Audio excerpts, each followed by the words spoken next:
আলাইকুম। এই যে রামিসা হত্যাকাণ্ড এবং ধর্ষণের যে মূল আসামি উনি স্বীকারোক্তি দিয়েছে, আর তার সাথে সহযোগিতা করছে তার স্ত্রী।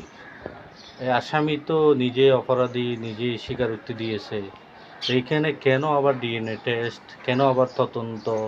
এগুলো কিসের জন্য? দরকার নাই তো এগুলোর জন্য। ডাইরেক্ট বিচার করেন, ডাইরেক্ট ফাঁসি দিয়ে দেন। এটাই তো হয়। মিস্টার স্বরাষ্ট্রমন্ত্রী, এটা আপনার জন্য শুভ পায় না। এটা কোনো বিচার হতে পারে না। আপনি সংবিধানের দোহাই দিয়ে এটা করতে পারেন না। ডাইরেক্ট ফাঁসি দেওয়াটাই বেটার মনে করি। এটাই ভালো। নাইলে হাজারো রামিসা, আমাদের সন্তান যারা আছে, হাজারো রামিসা চলে যাবে, ধর্ষণ হবে, এভাবেই চলতেই থাকবে। এটাই হচ্ছে আমাদের বাংলাদেশের সংবিধান। সংবিধানের জন্য আমাদের নিরাপত্তা নাই।